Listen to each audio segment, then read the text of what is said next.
오늘 말씀은 예수님께서 바리새인 시몬이라는 사람이 식사를 초대해서 예수님을 모신 가운데에 일어난 이야기를 기록하고 있는 성경 말씀입니다. 그런데 이 잔치 집안에서 예수님 앞에 두 종류의 사람이 있습니다. 이 두 종류의 사람은 전혀 다른 생각을 갖고 또 다른 가치관을 갖고 예수님을 다른 어떤 모양으로 대하고 있는 겁니다. 우리는 여기서 어떤 교훈을 얻어야 할 것인가? 정말 배우고 또 우리 자신들의 삶 속에서 하나님이 원하시는 신앙의 참 의미들을 내 삶 속에 그대로 적용해서 하나님께서 나를 귀하게 여기시고 축복할 수밖에 없는 그런 사람으로 세워져야 하는 것인가에 대한 답을 얻을 수 있기 때문에 오늘 이 말씀은 여러분에게 매우 중요한 가치관이라 생각합니다. 식사 초대를 받지 않는 한 여인이 예수님의 식사 이 자리에 끼어들게 되는 겁니다.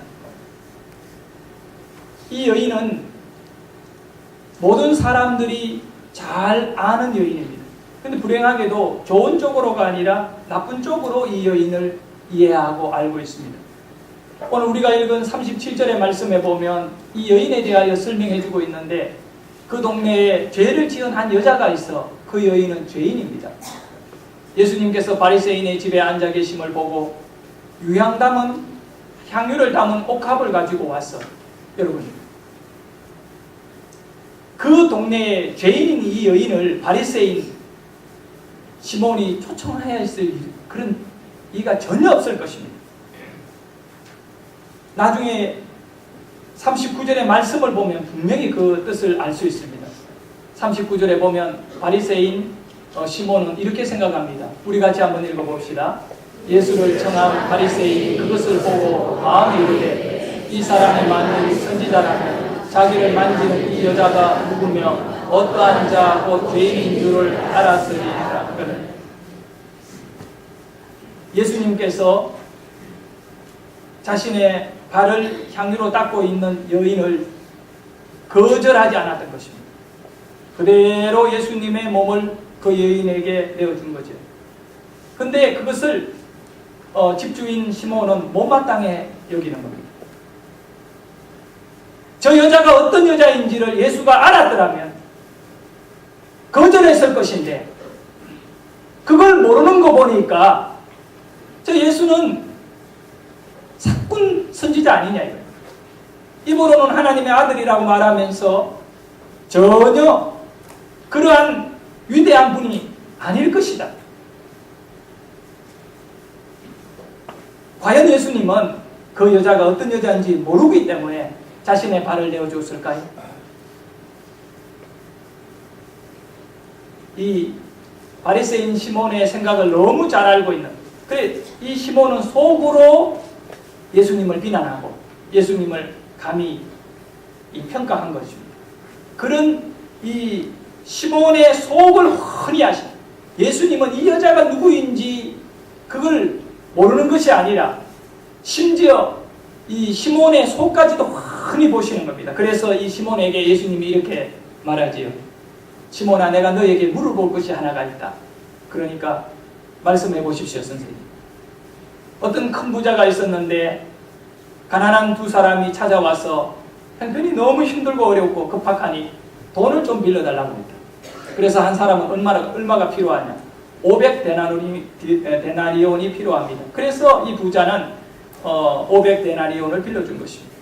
또 한 사람은 저에게는 그렇게 많은 돈은 아니지만 50데나리온이 필요합니다. 그래서 두 사람에게 빌려준 것입니다. 그리고 시간이 좀 지났는데 이들이 갚을 능력이 없는 것입니다. 주인이 그 부자가 가만히 보니까 못 갚을 형편인데 차라리 이 사람들에게 그냥 탕감해 주는 것이 이들이 더 자유롭게 살아갈 수 있는, 그리고 또 본인에게 고마움을 갖고 살 것이라고 여기기 때문에 돈 많은 부자는 그걸 받는 것을 포기하고 탕감해 주었습니다. 그리고 예수님께서 물어본 것은 시몬아, 500데나리온을 탕감받은 사람과 50데나리온을 탕감받은 사람 가운데 누가 더 탕감받은 것에 대하여 감격해하고 고마워하고 감사해하고 감동을 가지고 그 부자를 사랑하는 사람이겠느냐. 그때 시몬이 말해, 아니 당연히 500데나리온의 그 많은 돈을 10배나 더 많은 그 돈을 탕감받은 사람이 더 큰 감동과 또 그 사람에 대하여 고마움과 사랑을 갖지 않겠습니까? 맞는 말이다. 맞는 말이다. 그것으로 끝나는 것입니다. 오늘 예수님 앞에 앉아있는 이 여인은 모든 사람들이 다 알고 있는 죄인이었습니다. 여자가 죄를 지으면 뭐 특별한 죄를 지겠습니까? 자기 몸을 팔아가며 살아가던 과거에 그런 여인이었습니다. 그래서 바리새인들은 특별히 세 종류 정도를 죄인 취급하는데 특별히 2종류를 아주 심하게 거부합니다. 세리들에 대해서, 2번째는 창녀들에 대해서, 3번째는 병자들에 대해서 더럽고 부정하다고 여기는 것입니다. 더럽고 부정한 저 여인이 어떻게 예수님의 선지자라고 말하는 그 예수님의 발을 만질 수 있느냐. 자기 집안에서 펼쳐지고 있는 이 일에 대하여 바리새인 시몬은 굉장히 불쾌하고 기분이 나빴던 것입니다. 바리새인 시몬은 자기 의의가 충만한 사람입니다.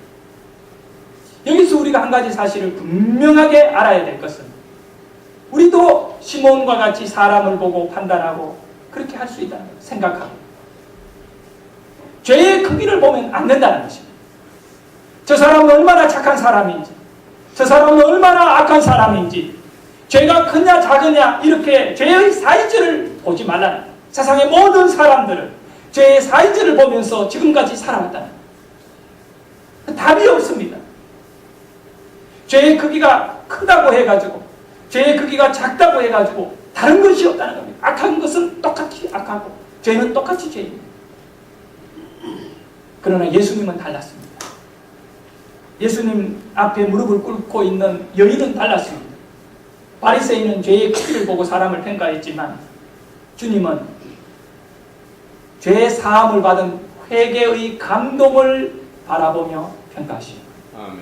사랑하는 성도 여러분, 죄의 크기가 아니라 죄 사함을 받은 회개함을 통하여 하나님이 내게 주신 죄 사함에 대한 은혜의 감동의 크기가 여러분에게 크기를 소원합니다.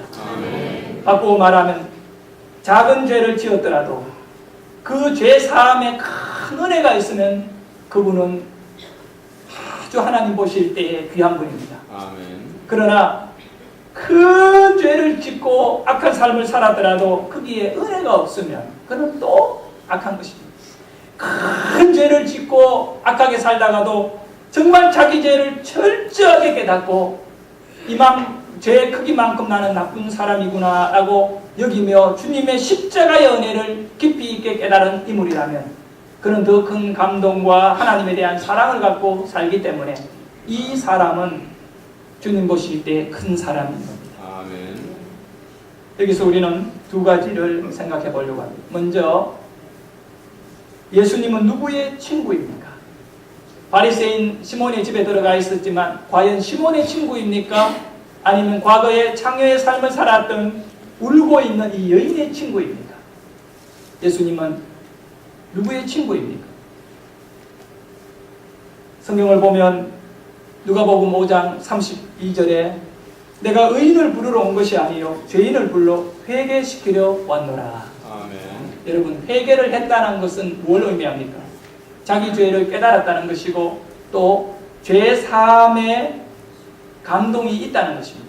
아멘. 예수님은 누구의 친구인가?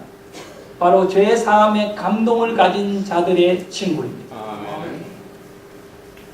바리새인들은 예수님이 세리나 그리고 창녀들이나 아니면 병자들 가까이에 다가가는 것을 굉장히 싫어했습니다. 여기서 우리가 분명히 한 가지 사실을 깨달아야 되는데, 왜 바리새인들은 집단적으로 예수님을 싫어했을까? 그것은 다른 데 있지 않습니다. 그들이 가까이 가기를 싫어하는 사람들에게 예수님이 가까이 갔기 때문에. 다른 것은 바리새인들이 다 용납하고 이해할 수 있었습니다. 근데 한 가지 예수님의 행동에서 이해 안 되는 부분이 있는데 그것은 바로 저 세리들하고 같이 어울린다는 겁니다. 저 장녀들하고 어울린다는 것입니다. 예수님 뭐 그게 어울려 같이 죄를 짓는 건 전혀 아니지만 그래서 당신이 그들과 어울리지 않고 우리의 친구가 되어준다면 그러나 바리새인들은 사람 앞에 드러나기를 좋아하고 또 보여지는 의의를 추구하는 그래서 회칠한 무덤과 같아 속에는 시체가 썩어가고 있지만 끝에 하얀 회를 칠해가 아무 문제 없는 것 같이 보이는 바로 그런 자들이었죠. 그래서 예수님은 화 있을진저 바리새인과 사두개인이나 그렇게 말씀하신 것입니다. 여러분 우리도 마찬가지 오늘 이 세상을 바라보면서 세상의 친구가 되어준다면 세상은 우리를 굉장히 잘 대해줄 것입니다. 그럼 우리는 세상의 친구가 되기보다는 오늘 죽어가는 영혼들 가장 고난을 많이 겪고 불행한 사람들의 그 삶 속에 하나님의 은혜와 또 구원의 길을 여는 일에 관심을 갖고 나가야 됩니다. 지난 주간에 KBS에서 여론조사 기관에다가 의뢰를 해가지고 종교 성향 조사를 했습니다. 그리고 그것을 뉴스 시간에 이렇게 공개화하면서 뉴스를 내보냈습니다. 오늘 기독교인들이 사람들이 우리 대한민국의 국민들이 가장 신뢰하는 종교는 1번이 가톨릭, 2번이 불교, 3번이 기독교였습니다. 이 가톨릭은 기독교에 배나 신뢰를 하고 있었습니다. 불교는 중간에 있습니다. 여러분 충격을 받을 겁니다. 왜 오늘날 기독교인들이 교회가 이렇게 됩니까? 그리고 두 번째 또 중요한 질문을 던졌습니다. 어느 종교가 사회 봉사를 가장 많이 하는가? 그는 대한민국 사람들이 이제 다 여론 수천 명의 사람들이 조사를 통하여 1번 기독교 40%가 넘었습니다. 100명 중에 40명이 넘게 가장 많은 사회 봉사를 하는 종교는 기독교다. 2번이 가톨릭. 불교는 우리의 3분의 1밖에 안 됩니다. 지지하는 사람들. 그래서 100%를 만들어졌는데 신뢰하지 않는 기독교. 근데 왜 기독교가 신뢰를 받을 수 없느냐라고 하는 질문 사항의 내용을 보면서 저는 참 감사했습니다. 세상 사람들은 기독교는 신뢰할 수 없는 종교인갑다라고 단순히 뉴스를 들으면 끝나겠지만 그 뉴스에서 왜 기독교를 신뢰할 수 없는 이유 중에 첫 번째 하나가 바로 기독교의 배타성 때문입니다. 기독교는 가톨릭이나 불교나 타 종교와 교류를 하지 않기 때문에 단순한 교류가 아니라 인정하면서 서로를 그런 것을 거부했기 때문입니다. 저는 사도행전을 새벽에 설교를 하고 있는데 사도행전을 보면 초기 교회가 예루살렘에 있는 유대인들과 어떤 상태에 있었느냐? 전혀 신뢰받지 못했습니다. 초기 기독교가 로마 제국에 전혀 신뢰받지 0% 신뢰받지 못했습니다. 그렇지만 초기 기독교는 절대로 세상과 타협하지 않았어요. 기독교는 타협되면 종교다원주의가 됩니다. 종교다원주의가 되면 교인들은 더 이상 교회에 남아있어야 될 이유가 하나도 없게 됩니다. 여러분, 사람들에게 조언하고 우리 기독교가 변질된다면 구원을 이루어야 할 이 기독교의 사명은 끝나는 것입니다. 우리는 세상 사람들을 구원시키는 일에 교회의 사명을 가져야 합니다. 아멘. 시몬은 예수님의 친구가 될 수가 없었습니다. 향유를 부은 여인은 자신이 죄인임을 빼지르게 인정하고 이 죄를 용서함을 받을 수 있는 것은 예수밖에 없다. 여러분, 예수님 앞에 다가온 사람들 가운데 자기를 의로운 채 하는 사람은 한 사람도 구원을 받지 못했습니다. 베드로가 사도 바울이죠. 사도 바울이 디모데전서 1장 15절에 뭐라고 고백하고 있는지 우리 한번 크게 읽어봅니다. 미쁘다 모든 사람이 받을 만한 이 말이여 그리스도 예수께서 죄인을 구원하시려고 세상에 임하셨도다 하였도다. 죄인 중에 내가 됐습니다. 참 미쁘다, 아름답다, 아름답다.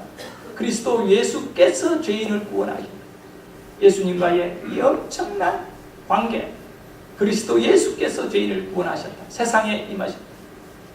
나는 죄인 중에 괴수다. 괴수다. 여러분, 죄의 깊이가 자신 안에 더 깊어짐을 느끼고 인정하고 그것을 예수님께 들고 가는 만큼 예수님과의 깊은 관계가 유지되는 것입니다. 아멘.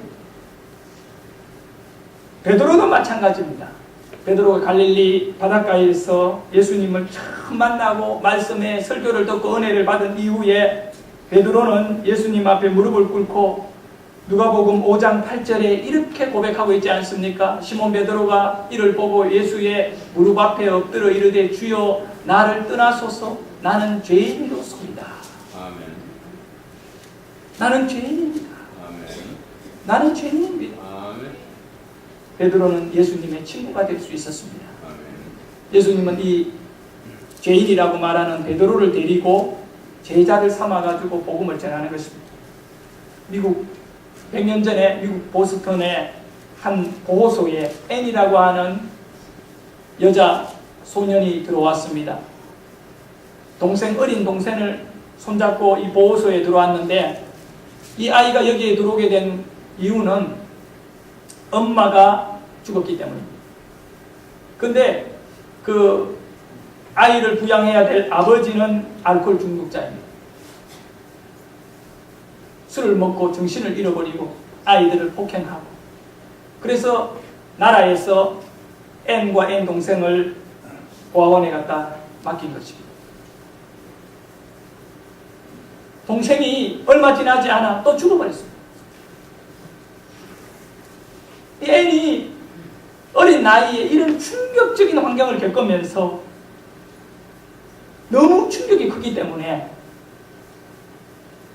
시력을 잃어버렸어요. 그리고 정신이 나가서 미쳐버렸어요.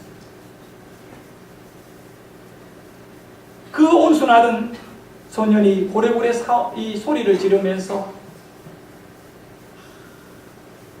들고 있던 밥상을 사람들에게 던지기도 하고 목을 매어가지고 매달리기도 하고 그래서 이 애를 더 이상 그냥 내버려둘 수 없어 정신병동 독방에다 넣어놓고요. 창살을 통하여 먹을 것을 던져줬습니다. 보지는 못하고 정신은 나갔고 처참하게 보내죠. 어린 나이. 그 병원에 로라라고 하는 늙은 간호사가 있습니다. 이 할머니 간호사가 그 병원에서 가장 불행한 앤을 숨기고 싶었어요.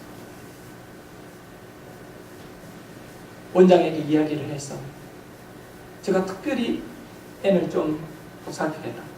허락을 받고 시간을 내어서 매일 수시로 앤에게 찾아가서 기도해주고 먹을 과자들 던져주고. 근데 앤이 정신이 나가서 이 상대가 제대로 안 됩니다. 대화가 안 됩니다.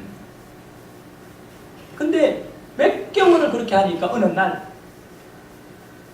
자신이 준 과자를 먹은 거예요. 조금씩 변하기 시작해요.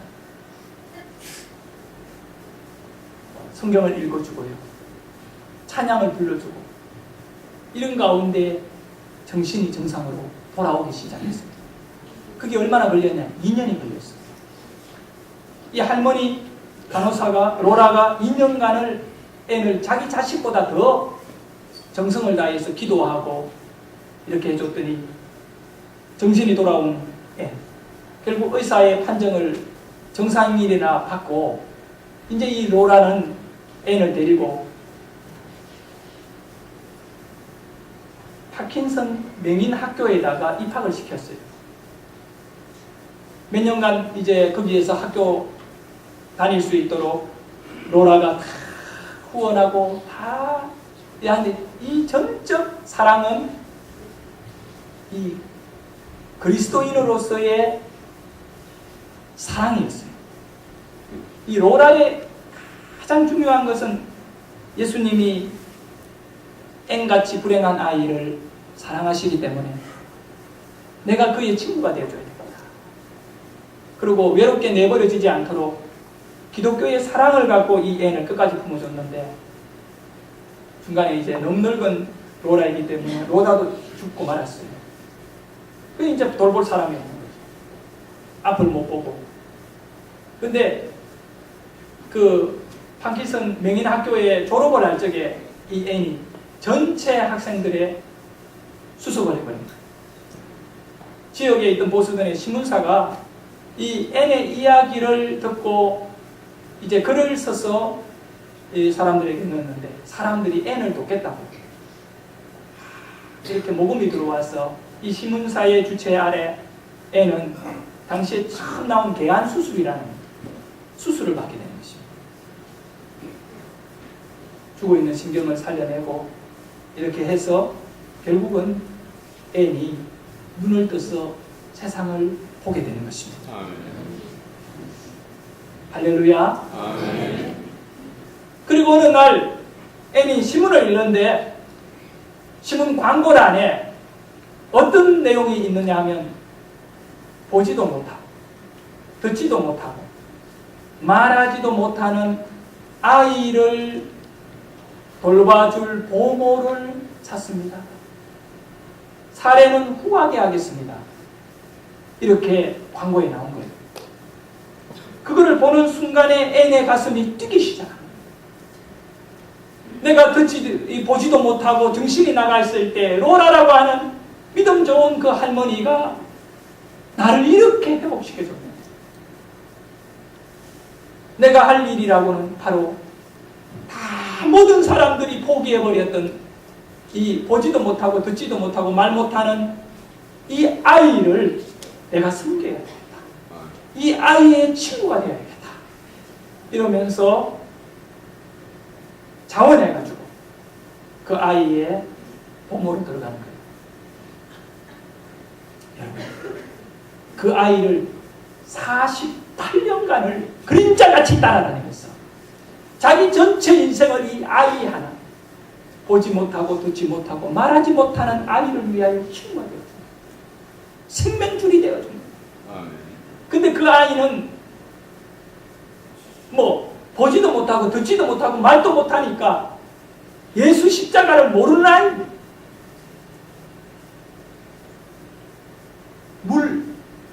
물이라는 단어를 쓰게 하고 그거를 읽게 하고 이제 점자로 읽게 하고 그거를 표현할 수 있도록 만들기 위해서 이 앤이 이 아이에게 몇 년을 가르쳤느냐 하면 10년 동안을 물 하나의 단어에 매달린 거예요. 그렇게 해서 결국 어린 이 아이가 커나가면서 나중에는 대학에까지 가고 시시한 대학도 아닌 명문대학에 보내는 거예요. 그리고는 지금은 21세기인데 20세기에 10명의 위대한 인물을 뽑을 때 그 앤이 데리고 친구가 되어주고 선생이 되어주고 품어주었던 이 아이 헬렌 켈러입니다. 사랑하는 여러분, 자기에게 받았던 이 큰 사랑을 또 다른 사람에게 나누어 주었던 앤 설리번 여인에 의해서 20세기의 위대한 인물 헬렌 켈러 같은 인물이 만들어졌던 것입니다. 오늘 우리는 어떤 친구를 내 옆에 두느냐에 따라 우리의 인생이 달라지고 우리 자신이 누구의 친구가 되어줄 수 있느냐에 따라 우리의 삶의 의미와 또 우리가 가는 인생의 그 깊이는 달라질 수 있습니다. 그래서 나의 친구가 되어주시는 예수님, 내가 죄인이라고 고백하며 울고 있는 여인과 같이 내가 주님을 바라볼 때 나의 친구가 되어주시는 예수님, 우리는 그 친구 때문에 세상을 바라보면 실망하고 좌절하고 미쳐버릴 것 같은 일들이 일어나고 있지만 나의 친구가 예수님이 되어주시니까 우리는 희망을 가지게 되는 것입니다. 헬렌 켈러에게 앤 슬리번은 최고의 친구이자 희망이었습니다. 오늘 나와 여러분 모든 사람들에게 예수님은 희망이 되어주십니다. 예수님을 친구로 둘 때 희망인 거예요. 몸을 팔던 창녀였던 이 여인은 예수님으로 인하여 희망을 가지고 자기 인생을 새롭게 살게 되는 것입니다. 그러나 바리새인이었던 시몬은 예수님을 친구로 받아들이지를 못하였던 것입니다. 이 바리새인 시몬은 예수님에 대하여 큰 관심을 가졌습니다. 관심은 가지고 있었기 때문에 그를 자기 집으로 식사 초대했지 않겠습니까? 관심이 없었다면 초대하지 않아요. 근데 이것을 알아야 돼요. 관심을 가진다는 것과 믿는다는 것은 다른 일입니다. 관심을 가지고 자기 집 앞에까지, 집 안에까지 예수님을 모셨지만 그 은혜를 누리지 못한 것입니다. 그의 친구가 되지 못하였습니다. 여러분은 예수님이 여러분의 인생에 희망이 되는 은혜가 있기를 원합니다. 예수님이 여러분의 친구가 된다면 여러분은 더 이상 염려하고 걱정할 필요가 없는 것입니다. 우리 대한민국 사람들 가운데 80%가 여론조사에 의하면 당신은 갑입니까? 을입니까? 물어봤어요. 자, 옆에 분에게 한번 물어보세요. 당신은 갑입니까? 을입니까?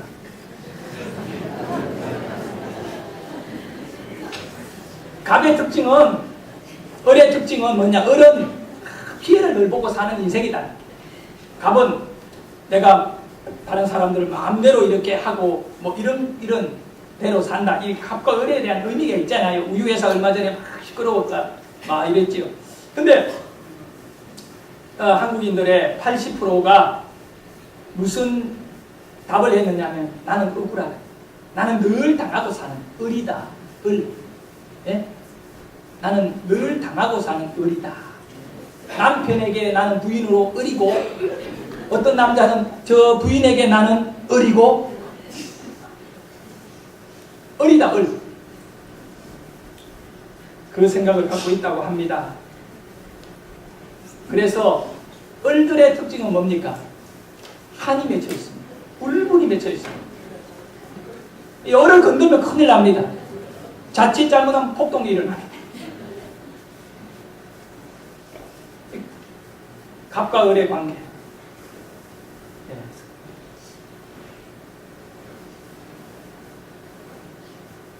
우리나라에 그 힐튼 호텔이라고 있지요.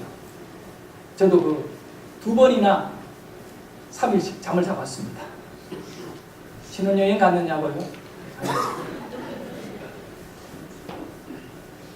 10회 때문에 강북에 가니까 가장 좋은 호텔이라면서 힐튼 호텔을 잡아줬습니다. 거기 주방장이 박효남 씨. 신문에도 많이 나고요. 그래서 내가 힐튼 호텔에 갔을 때 특별히 관심을 가진 것은 주방이었습니다. 이 박효남 씨는 인생의 성공을 거둔 아주 귀한 인물입니다. 어릴 때 사고로요, 손가락 하나가 완전히 잘려간 사람. 손가락 하나 없이 9개 손가락을 갖고 칼질을 하고 요리를 합니다. 별명이 있어요. 프랑스인 요리사보다 더 프랑스 요리를 맛있게 하는 한국인 요리사. 그는 중학교밖에 나오지 못했습니다. 집안이 너무 가난해가지고 고등학교를 진학할 수 없어서 중학교로 그의 학력은 끝입니다.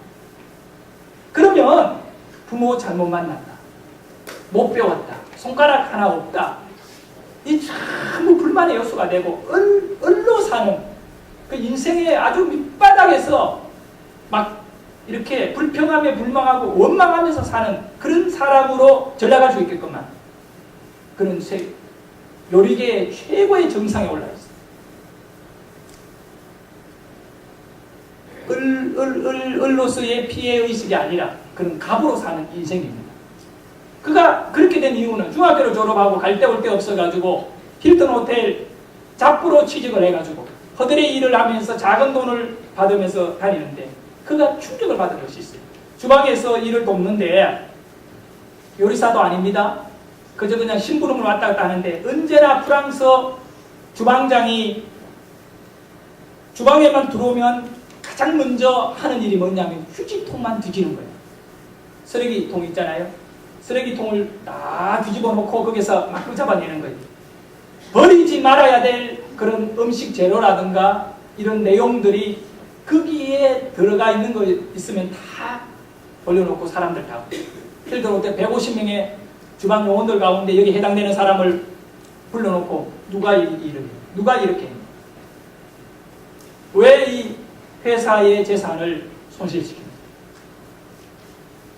이 프랑스인 주방장이 굳이 그렇게까지 할 필요 있겠습니까? 그러나 이 사람은 철저히 회사를 위하여 유익하게 하는 방법. 그걸 보고 이 박효남 씨도 깨달은 거예요. 나는 이 호텔의 주인이다 생각하고 내가 일을 해야 돼. 그리고 열심히 그 마음을 갖고 심부름하니까 칼을 잡아라 그러고 나중에는 또 요리를 시키고 나중에는 이랬는데 참 힐튼 호텔 사상 최연소 상무로 진급하는 거예요.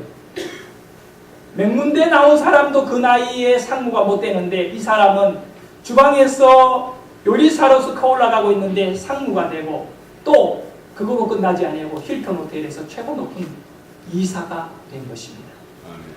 이건희 회장이 프랑스 요리를 좋아해가지고 자기 집에다가 파티를 하면서 박효남 씨를 초대했습니다. 이거 신문에 기사로 다 나간 일입니다. 초대해서 그날 프랑스 요리를 먹고 너무 좋아가지고 박효남 씨를 앞에 불러놓고 얘기를 했던 겁니다. 신라 호텔에 오라. 신라 호텔 알지요? 신라 호텔에 오면 당신을 내가 이사로 시켜주고 월급도 지금보다 배나 더 줄게. 이 사람의 요리를 먹고 싶어가 힐튼 호텔에 가는 사람들이 수천 명이 나가니까 이 사람을 신라 호텔에 끌어당기는 거죠.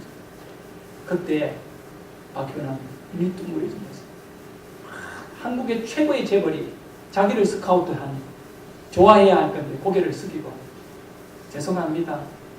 저는 어릴 때부터 힐튼에서 컸고 힐튼이 저를 키워줬고 저는 힐튼을 떠날 생각이 없습니다. 자기가 힐튼의 주인이에요. 그 의식을 갖고 삽니다. 여러분 주인은 힘든다고 버리겠습니까? 끝까지 살리는 거죠. 여러분이 을이 되면 신앙생활에도 을로 살면 안 됩니다. 전 많은 목회자들을 만나고 또 이렇게 하잖아요. 근데 목사님들이 을의 생각을 갖고 목회를 하고 있어요. 교회 장로님들이 또 성도들이 목회자를 부린다고 생각합니다. 그 을의 생각을 갖고 목회를 하니까 목회가 안 됩니다. 또 교인들 가운데에도 많은 성도들이요. 자기가 을인 줄 아는 거예요. 교회 목사는 갑이고 뭐 예수가 갑이다 하면 좀 덜한데 목사는 갑이고 나는 을이니까 이런 생각을 갖고 있어요.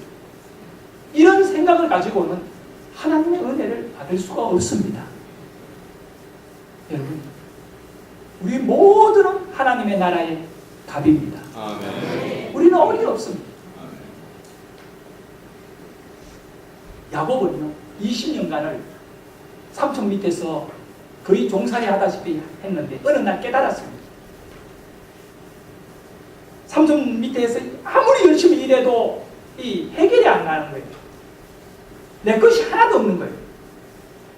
그런데 그가 갑의 생각을 갖고 사는 순간 자기 재산이 늘어나기 시작합니다. 그 야곱의 아들 요셉은 너무나 우리가 배울 것이 많아요. 철저하게 갑의 정신을 갖고 살았던 인물이거든요. 어릴 때부터 갑의 정신을 갖고 살았어요. 형들이 들판에서 양을 잡아서 구워 먹고요. 일은 안 하고 요셉은 11번째인데 10형제들이 들판에 나가서 양을 치는 일을 했어요. 양을 먹이고 일하는데 막 저녁이 되면 술판을 벌리고 또 양을 가지고 가서 저 술집에 가서 술 먹고 양 팔고 양 주고 받고 막 이런 일을 양이 뭐 수천 마리가 되니까 그거 몇 마리 없어져도 아버지 야곱은 모르니까 들판에서 이런 짓들을 하는 거예요.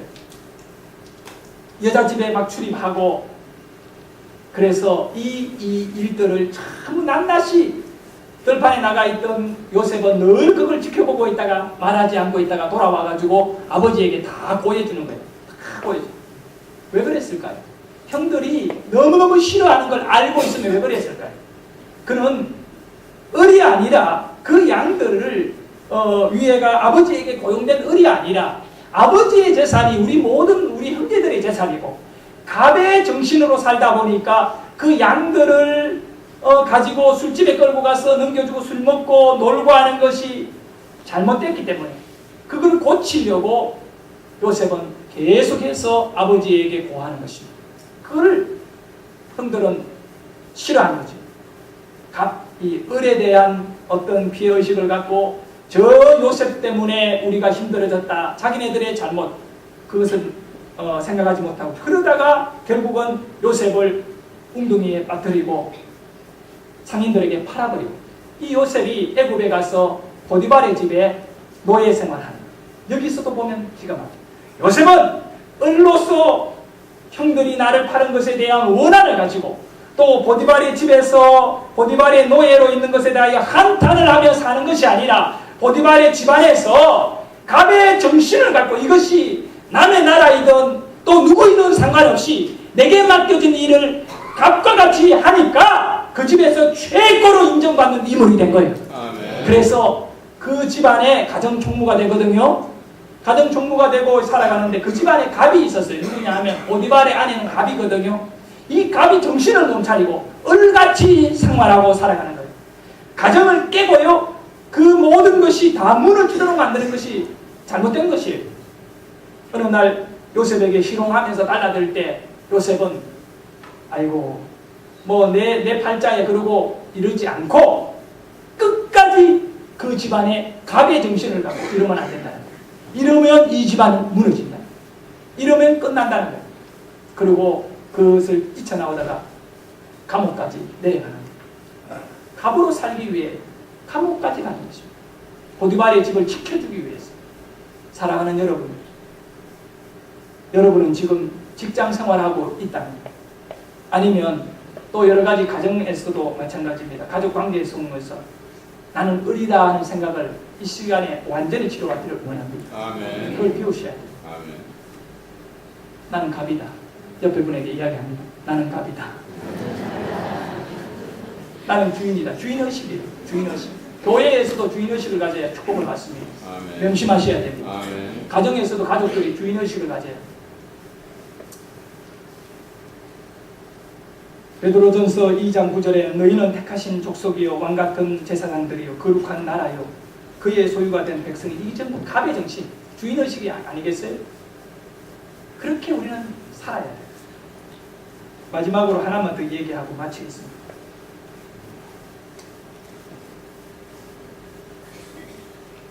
김해에서 너무너무 가난해가지고 먹을 것이 없어가지고 전라도 저 평양 김제에 있는 평야 쪽에 와서 입에 그 옛날 말로 풀칠이라도 하려고 굶어 죽지 않으려고 한 젊은 청년이 저 김해에서 걸어서 김제 금산에 왔습니다. 금산. 저 그 직접 2번이나 가봤는데 이 금산이라는 것은 그 산이 있는데 산 이름이 금산인데 여기에서 일제시대 때 금광이 있어서 금이 많이 나왔습니다. 이 금산인데 이 금산 아래는 그 논밭들이 참 많았는데 이 금산에서 가장 큰 부자였던 조덕삼 씨 집에 무속으로 들어왔어요. 조덕삼 씨가 그 일대의 최고 부자이죠. 근데 선교사님이 그 마을에 와서 조덕삼 씨를 전도한 거예요. 할아버지 조덕삼 씨가 예수를 믿게 됩니다. 근데 그 집에 머슴으로 들어와 있던 이자익이라는 이 김해 출신 청년이 주인이 주일날 되면 선교사가 예배 인도하는 조그마한 초가집에 예배를 드리러 가요. 그러다 보니까 이 머슴이 마부였어요. 주인이 말을 타면 말을 끌고 그 예배 처소까지 가는 거예요. 가서 문지방 옆에서 선교사님의 설교를 듣고 은혜를 받고. 근데 나중에 이제 몇 년이 지난 다음에 그 교회 성도가 한 200명이 되었을 때 처음으로 장로를 뽑게 되었습니다. 장로를 선출하게 되었어요. 근데 장로 후보를 선교사님이 2명을 냈는데 누구를 냈냐면 조덕삼이라고 하는 그 지역의 최고 갑부였던 주인과 그 조덕삼 씨를 태우고 다니는 마레를 끌고 다니는 마부였던 이자익 2명을 후보로 내놨어요. 이 선교사님 시험 들게 딱 만들었어요. 여러분 생각해 보십시오. 머슴과 주인이 장로 경쟁을 하기 위해가 투표에 올라왔다. 이거는 우리 생각으로 이해 안 되는데 그 당시 지금으로부터 아주 7, 80년 전에 아니 100년 전의 이야기인데 그 이해가 되겠어요? 양반 상놈을 그렇게 가리던 시대인데 그런데 교회 안에서는 그런 일이 행해졌어요. 이것이 한국 초대교회의 위대한 역사예요. 투표했으면 뭐 하나 마나 머슴은 떨어지고 주인이 될 줄 알았는데 또 그 교회 교인들도 독특해요. 이자익이라고 하는 머슴을 장로로 뽑아준 거예요. 그러면 당연히 조동삼은 시험에 들어서 교회 안 나와야 되는데 그날부터 자기 마부를 장로님으로 격진하게 모시게 돼요. 집에 가면 물론 머슴이고. 그런데 어떻게 이런 일이 일어난지 아십니까? 그가 조덕삼 그분 집에서 머슴으로 살지만 얼마나 성실하고 주인의식을 갖고 사는지 몰라요. 그 주인도 이자익을 인정해 준 거예요. 그러니까 자기보다 훨씬 나은 사람이라는 걸 인정하니까 초대 장로 이자익이 되고 몇 년이 지난 다음에 2대 장로로 조덕삼이가 되는 거예요. 인간적으로는 안 섭섭하겠습니까? 그런데 주인의식을 갖고 그렇게 귀한 인물로 사니까 그 교회의 머슴 장로가요. 나중에는 신학교를 조덕삼 씨가 평양 신학교를 보내요. 이 교단에 가장 먼저 세워진 전신신학교인데 거기에서 신학교를 졸업하고 선교사가 물러나면서 금상교회를 이자익 장로에게 넘겨줬어. 설교 목사가 돼요. 교회 안에서요. 어릴 생각 갖고 있으면 절대 축복 못 받습니다. 아멘. 자기는 머슴이지만 하나님 나라의 갑이라 여기고 아멘. 자기는 머슴이지만 조덕삼 재산에 갑이라 여기고 도와줄 때 아멘. 축복을 받는 이 사람이 우리 교단의 총회장을 연거푸 3번을 합니다. 그렇게 훌륭한 일. 정부에서 이분에게 장관하라고요. 대통령이 몇 번이나 부탁했는데 이분이 한 유명한 얘기가 있어요. 장관은 대통령이 있는 인물이고 목사는 하나님이 있는 인물이고 아멘. 내가 왜 감동되어가 일하느냐. 그러면서 대전에 있는 대전신학교라고 그 신학교를 설립한 인물이거든요. 큰 귀감이 있는 일. 저는 이자익 목사님을 통하여 한 가지 그는 머슴으로 있을 때이든 목회자로 있을 때이든 간에 언제나 갑의 정신을 갖고 주님의 교회와 사람들을 섬겨왔던 것입니다. 아멘. 여러분에게 이 믿음이 있기를 주의 이름으로 축원합니다. 아멘. 바로 왜 갑의 정신을 가질 수 있느냐 하면 예수님이 나의 희망이기 때문에. 아멘. 기도드립니다.